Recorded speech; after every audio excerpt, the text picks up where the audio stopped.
नमस्कार। आपका अखबार के इस अंक में आपका स्वागत है। मैं हूं प्रदीप सिंह। मुसलमानों के लिए दुनिया में ऐसा कौन सा देश है जो सबसे ज़्यादा सुरक्षित है? वो एक ही देश है जिसका नाम है भारतवर्ष। लेकिन भारतवर्ष में रहने वाले मुसलमान, अब बल्कि सबको नहीं कहूँगा, ज़्यादातर बहुसंख्यक उनमें अपना दुश्मन नंबर एक किसको मानते हैं? भारतवर्ष को।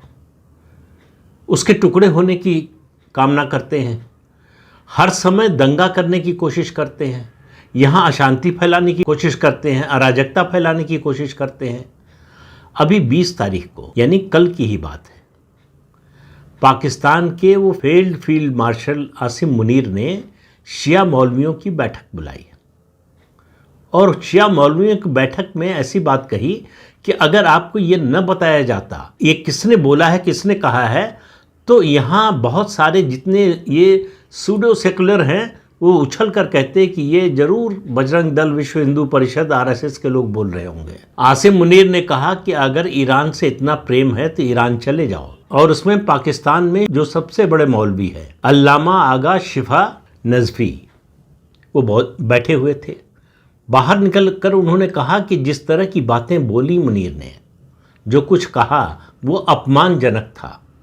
माहौल वहाँ गर्म होने लगा था।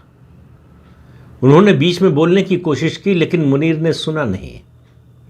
कहा कि जिन्ना भी शिया थे तो पाकिस्तान का, भले ही वो फील्ड मार्शल हो, लेकिन वो एक तरह से पाकिस्तान का राष्ट्र प्रमुख है। उसे भले ही वो संवैधानिक दर्जा न मिला हो, लेकिन प्रैक्टिकली वो वही है जो शहबाज शरीफ हैं प्रधानमंत्री पाकिस्तान के, दरअसल उसके घरेलू नौकर की हैसियत है उनकी। तो उनकी कोई हैसियत नहीं है, उनकी कोई सुनवाई नहीं है। जो है आसिम मुनीर है। आसिम मुनीर खुद मुसलमान है, कहता है हिंदू मुसलमान साथ नहीं रह सकते। पहलगाम की घटना के पहले किस तरह का उसने बयान दिया था आपको याद होगा। आप देखिए कि जो कुछ हो रहा है इस समय दुनिया में, लड़ाई तो वैसे इजराइल अमेरिका की ईरान से चल रही है, लेकिन बाकी मुस्लिम देशों की हालत देखिए। कोई मुस्लिम देश ईरान के साथ नहीं खड़ा है और ईरान किसी मुस्लिम देश के साथ नहीं खड़ा है। वो सबसे ज़्यादा हमले कर, इजराइल से भी ज़्यादा हमले अगर उसने किए हैं तो खाड़ी के मुस्लिम देशों पर किए हैं। एक संस्था है मुस्लिम देशों की, OIC, organisation of Islamic countries, उसने अभी तक ईरान का समर्थन नहीं किया है। खामेनेई की हत्या पर मातम पुरसी नहीं की है। जो लोग भारत पर सवाल उठाते हैं, भारत के प्रधानमंत्री पर सवाल उठाते हैं, भारत सरकार पर सवाल उठाते हैं कि हम ईरान के साथ क्यों नहीं खड़े हैं, ज़रा उनसे एक सवाल पूछा जाना चाहिए कि इस्लामी देश ईरान के साथ क्यों नहीं खड़े हैं। उनके लिए तो मजहब से बड़ा कुछ है नहीं। उनके लिए बाकी ये अर्थव्यवस्था और ये वैश्विक राजनीति, जियोपॉलिटिक्स, ये सब दोयम दर्जे पर आते हैं। उनके लिए सबसे प्रमुख है उनका मजहब। इसके बावजूद ईरान के साथ नहीं खड़े हैं और ईरान भी इसकी चिंता नहीं कर रहा। ईरान हमला कर रहा है, अमेरिका पर हमला करने की उसकी ताकत नहीं है, तो इजराइल पर जरूर कुछ मिसाइलें गिरा रहा है, ड्रोन से हमला कर रहा है। लेकिन सबसे ज़्यादा नुकसान इस पूरे युद्ध में, अगर 28 फरवरी से जो शुरू हुआ है, सबसे ज़्यादा नुकसान अगर ईरान ने किसी का किया है तो खाड़ी के मुस्लिम देशों का। तो सवाल यह है कि ईरान ये लड़ाई अमेरिका और इजराइल से लड़ रहा है यह खाड़ी के मुस्लिम देशों से लड़ रहा है। हालांकि उसका बहाना यह है कि खाड़ी के देशों में चूंकि अमेरिका का मिलिट्री बेस है, उसका इस्तेमाल उसके खिलाफ हो सकता है, इसलिए वो उन पर हमला कर रहा है। लेकिन अब वो झूठ भी पकड़ा गया है। वो दरअसल नागरिक ठिकानों पर, सिविल इंफ्रास्ट्रक्चर पर, उनके ऑयल इंफ्रास्ट्रक्चर पर, उस पर हमला कर रहा है। उनकी अर्थव्यवस्था को तहस नहस करने की कोशिश कर रहा है। तो अपने भारत में भी ऐसे लोग हैं। तो खामेनेई के मरने के बाद आज भी जो है उसका मातम बना रहे हैं, छाती पीट रहे हैं। आज ईद है, ईद पर मस्जिदों में बांह पर काली पट्टी बांधकर गए मुसलमान। अब आप उनसे पूछिए कि भैया ईरान से क्या नाता है तुम्हारा, खाते यहाँ की हो। सारे संवैधानिक अधिकार भारत के, भारत के संविधान के चाहिए। सारी सुविधा भारत की सरकार से चाहिए। सुरक्षा भारत के लोगों से चाहिए। भाईचारा भारत के लोगों से चाहिए, भले ही कथित तौर पर। और छाती पीट रहे हो ईरान के लिए। ईरान ने तुम्हें दिया क्या है, ईरान से तुम्हें मिला क्या है, और इतना दर्द है ईरान के लिए, तो मैं इस मामले में आसिम मुनीर की बात का समर्थन करता हूँ। तो ईरान चले जाओ भाई, जाओ लड़ो इजराइल के खिलाफ, और पहले उससे पहले तो पाकिस्तान के खिलाफ जरा लड़ लो। पाकिस्तान जो है बोर्ड ऑफ पीस में शामिल हो गया है, इजराइल के साथ खड़ा होगा, फिलिस्तीन और गाज़ा के खिलाफ खड़ा होगा, वहाँ अपने सैनिक भेजेगा हमास के लोगों को मारने के लिए, उनके हथियार रखवाने के लिए। लेकिन इस देश में एक बड़ी संख्या ऐसे लोगों की है जिनको हर समय गंगा जमनी तहजीब का कीड़ा काटता है। उनको लगता है कि मुसलमानों का समर्थन करना ही दुनिया का सबसे बड़ा काम है, सबसे बड़ा उपकार का काम है, सबसे बड़ा मानवता का काम है। तो ये कीड़ा दूसरे देशों में भी कुछ लोगों को काटता है। ऑस्ट्रेलिया के प्रधानमंत्री हैं एल्बनीज़, अभी रमज़ान के महीने में ही, मुश्किल से 4-5 दिन हुआ होगा, उनके मन में भी ये सवाल आया कि मुसलमानों से गले मिलना चाहिए। तो ऑस्ट्रेलिया में मस्जिद में चले गए। मस्जिद में गए तो वो सुरक्षा एजेंसियां ना होती तो जिंदा लौट कर नहीं आते, लिंच कर दिए जाते। नारे क्या लगे, अमेरिकी कुत्ते वापस जाओ। अब आप कल्पना कीजिए कि ऑस्ट्रेलिया की सरकार ने मुसलमानों के खिलाफ क्या किया है।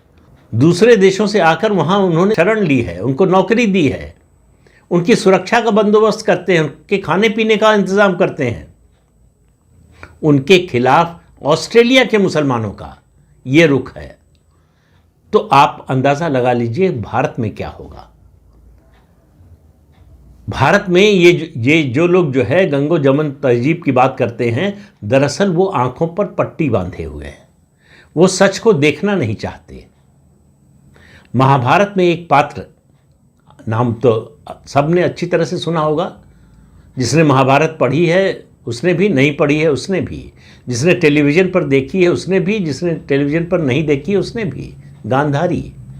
धृतराष्ट्र तो जन्म से नेत्रहीन थे, गांधारी नहीं थी। जो कुछ अत्याचार कौरव कर रहे थे और गांधारी के पुत्र कर रहे थे, वो सब गांधारी देख रही थी। आप जरा कल्पना कीजिए कि अगर गांधारी ने दुर्योधन को रोका होता तो उनके 100 पुत्र जीवित रहते, महाभारत ना होती। जब आप अत्याचार को देखते हुए उसको बर्दाश्त करते हैं, उसको छूट देते हैं, उसका समर्थन करते हैं या मौन साध लेते हैं, तो आप उन अत्याचारियों में शामिल हो जाते हैं। मेरा मानना है कि ये जो मातम मनाया जा रहा है, छाती पीटी जा रही है, काले बिल्ले लगाए जा रहे हैं, इनको बर्दाश्त करने वाले हम आप भी उतने ही बड़े अपराधी हैं, क्योंकि हम अपना हित देखने के लिए तैयार नहीं हैं, हम अच्छे बुरे में फ़र्क करने को तैयार नहीं हैं। ये जो काली पट्टी बांधकर छाती पीटने वाले, जो खामेनेई के लिए छाती पीट रहे हैं, सवाल है कि इनसे पूछो कि अभी अफगानिस्तान में 400 बच्चे मार दिए गए, किसी ने छाती पीटी क्या? और बाहर दूसरे देश की बात क्यों करें? इस देश में 30 साल से आतंकवाद का नंगा नाच चल रहा था। किसी मुसलमान ने उसकी भर्त्सना की, उसके विरोध में सड़क पर उतरे क्या? सड़क पर कब उतरते हैं? जब हिंदुओं के त्यौहार होते हैं। सड़क पर कब उतरते हैं? जब हिंदुओं के लिए कोई खुशी का अवसर होता है, उनके त्यौहार का अवसर होता है, मूर्ति विसर्जन का अवसर होता है, तब वो सड़क पर उतरते हैं। क्या करते हैं? पत्थरबाजी करते हैं, पेट्रोल बम फेंकते हैं, गोली चलाते हैं। वो सड़क पर उतरते हैं जब हिंदू होली मनाते हैं। उनको होली से बड़ी चिढ़ है। होली का रंग अगर गलती से लग जाए तो उसके लिए जान लेने को तैयार है। और यहां इस देश में ऐसे लोगों की कोई कमी नहीं है जो वो हत्या करने वालों को, हत्यारों का समर्थन करने के लिए तैयार हो जाते हैं और उन्हीं को पीड़ित बता देते हैं। और ऐसा काम करने वालों में पढ़े लिखे लोग सबसे आगे हैं। और उन पढ़े लिखे लोगों में भी जो ये वामपंथी तबका है वो सबसे आगे है। दुनिया भर में आपको जहां जिहादी मिलेंगे वहां उनके समर्थन में उनको कवर फायर देने वाले, इंटेलेक्चुअल कवर देने वाले आपको वामपंथी मिलेंगे, जो कहने को घोषित तौर पर जो है धर्म के विरोध में है, धर्म को नहीं मानते हैं, धर्म को जनता की अफीम मानते हैं। इस्लाम के बारे में ऐसा उनका सोचना नहीं है। इस्लाम के हर गलत काम को सही साबित करना, सही ठहराना, ये अपनी जिम्मेदारी मानते हैं। इनको लगता है कि इनका जन्म ही इसीलिए हुआ है। इस्लाम की बर्बरता उस रूप में दिखाई न दे, बताई न जाए। जितना छिपा सकते हैं छिपाते हैं, जो नहीं छिप पाता उसका बचाव करने की कोशिश करते हैं। और ये सिलसिला आज से नहीं चल रहा है, लंबे समय से चल रहा है। और आज़ादी के बाद ये सिलसिला कायदे से रुक जाना चाहिए था। जिस देश का बंटवारा मजहब के आधार पर हुआ, जिस देश का बंटवारा ये कहकर हुआ कि हिंदू मुसलमान साथ रह ही नहीं सकते, हमको अलग देश चाहिए, और मुसलमानों ने अलग देश ले लिया। अब तो मुझे लगता है कि जिन्ना की वो बात निकट भविष्य में सही हो सकती है कि हंसकर लिया पाकिस्तान, लड़कर लेंगे हिंदुस्तान। वो तैयारी चल रही है, बड़े पैमाने पर तैयारी चल रही है, और उसमें सहायक बनेंगे यही लेफ्ट इकोसिस्टम के लोग, ये सूडो सेक्युलर, जो उस बकरे की तरह हैं जो कसाई के यहां बांधे जाने पर खाना मिलता है तो खुश होते हैं। इनको मालूम नहीं है कि कसाई इनके प्रेम में नहीं खिला रहा है, इनको खिलाकर मोटा कर रहा है ताकि इनको जब जिबह करे तो ज़्यादा दाम में बेचा जा सके। इनको यह गलतफहमी है कि इनका नंबर नहीं आएगा। इनका नंबर ज़रूर आएगा, हर हाल में आएगा, लेकिन जब उनको समझ में आएगा तब तक बहुत देर हो चुकी होगी। तब ये फैसला करने की हालत में नहीं होंगे। तब ये जो है अगर खिलाफ भी बोलेंगे तो कोई सुनने वाला नहीं होगा, अरण्य रोदन की तरह होगा इनका बोलना। तो आप अगर सनातन धर्म की, और छोड़िए सनातन धर्म को, अपने परिवार और अपनी सुरक्षा चाहते हैं तो गांधारी मत बनिए, क्योंकि आप धृतराष्ट्र नहीं हैं, आप जन्म से नेत्रहीन नहीं हैं। आपने अपनी इच्छा से अपनी आंखों पर पट्टी बांध रखी है, और वो पट्टी जब तक आप हटाएंगे नहीं तब तक आपको सच दिखाई नहीं देगा, और आप वही सच मानेंगे जो आपको बताया जाएगा। और ये सूडो सेक्युलर यही सब बताएंगे। गांधारी ने अगर कौरव सभा में द्रौपदी का अपमान न होने दिया होता, उस समय अगर दुर्योधन को सजा दी होती, अपने बेटों को रोका होता, तो इतिहास बदल जाता, महाभारत न होती। लेकिन गांधारी ने ऐसा नहीं किया, और उसका परिणाम किसने भुगता? कौरवों ने। धृतराष्ट्र और गांधारी के 100 पुत्र थे, सबके सब मारे गए, कोई नहीं बचा। तो गांधारी की आंख पर बंधी हुई पट्टी उनके पुत्रों की मौत का कारण बनी, और लाखों लोगों की मौत हुई।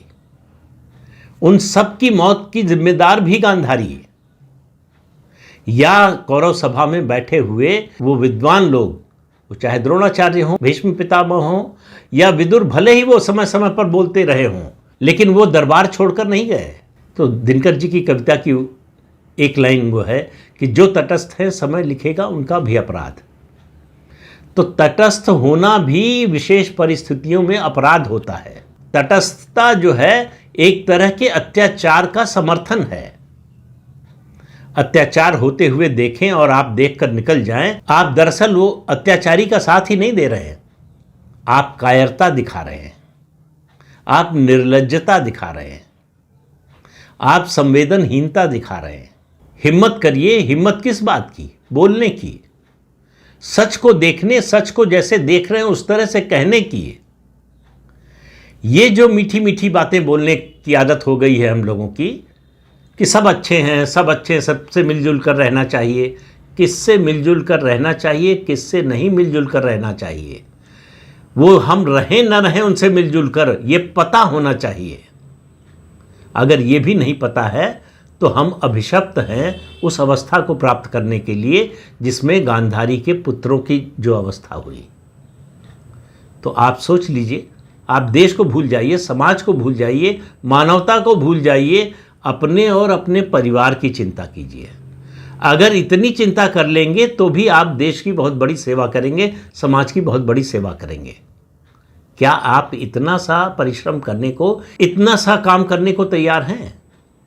अपने आप से पूछिए, और जो जवाब मिले उससे समझिए कि आपका भविष्य क्या है।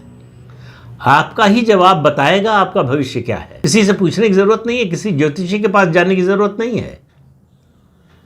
आपको पता है आपका भविष्य। आप दरअसल अपने से पूछते नहीं ये सवाल, क्योंकि आप सच्चाई सुनना नहीं चाहते, सच्चाई से भाग रहे हैं। आपको लगता है कि ये सवाल अपने आप से पूछेंगे तो सच निकल आएगा, और सच निकल आएगा ऐसा सच जिसका सामना आप नहीं करना चाहते, जिससे आप सारे जीवन भागते रहते हैं। तो इस अंक में इतना ही। अगले अंक में फिर मिलेंगे किसी नए मुद्दे के साथ। तब तक के लिए उन्नति दीजिए। आपसे अनुरोध है कि चैनल देखिए, शेयर कीजिए, लाइक कीजिए और सब्सक्राइब जरूर कीजिए। नमस्कार।